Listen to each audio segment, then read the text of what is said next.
So last week I posted on social media that I was gifted this diesel forced air heater, and I tested it outside. I put it out in my gravel driveway and let it run all night on high.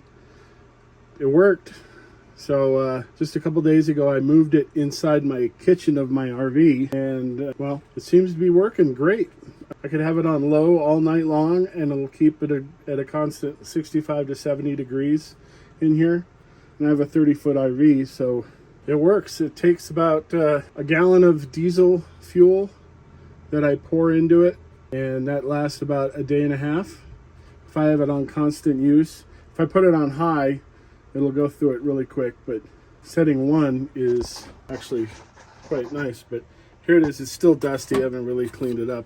I put it in and I run the exhaust out the side window here, and it's actually not touching anything.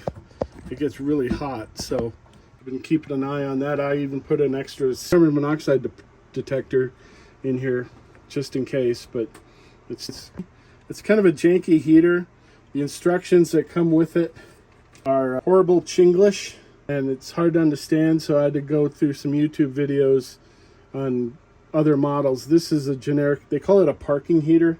I guess it goes into big rigs in China, but I'm going to be putting it more permanent in a little bit. And so I got this. It's an adapter that fits through the wall, and the actually money part in the middle there does not contact the actual wall itself, so I don't have any risk of fire. This part will stick out the inside wall, and that exhaust pipe will fit into this, because here's all the adapters. Fortunately, I would have installed it today, but my 1.5 inch hole saw is missing. Of course, I'm probably loaned it to somebody. So I have it sitting on this. I've got a Yeti tumbler here and a block of 2x4 back in there. Oh, that's dirty. Sorry about that. But it's sitting on that, and the exhaust comes out from the bottom. It's kind of a stupid design if you ask me, but whatever. I hear there's other manufacturers out there like Vivor and H Calorie that makes these. I think I would have more faith in those than this janky thing.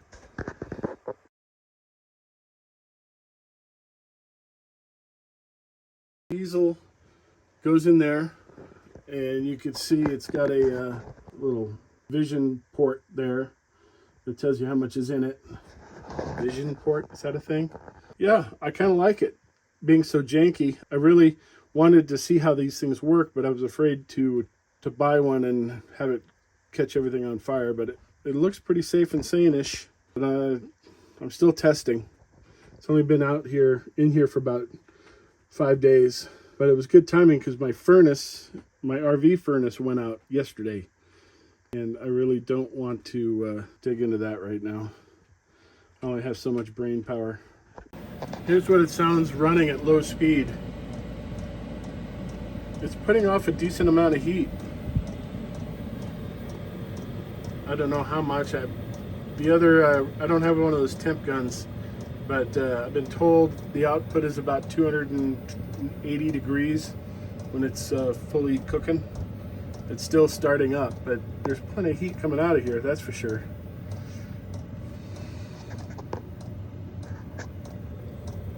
So hear that clicking? That's the little fuel pump that's in there, and it just sips the fuel. I got to get rid of all this dust on this thing, but pretty impressive.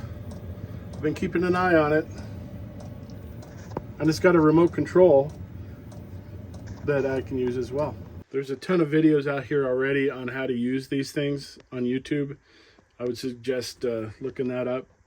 I'm no expert at all, but apparently this thermostat control unit comes off, and you can make an extension and put this on the wall if you want to permanently or semi-permanently install it. But it has this warm-up sequence that lasts about 4 or 5 minutes, and the heat coming out of this thing is pretty stout.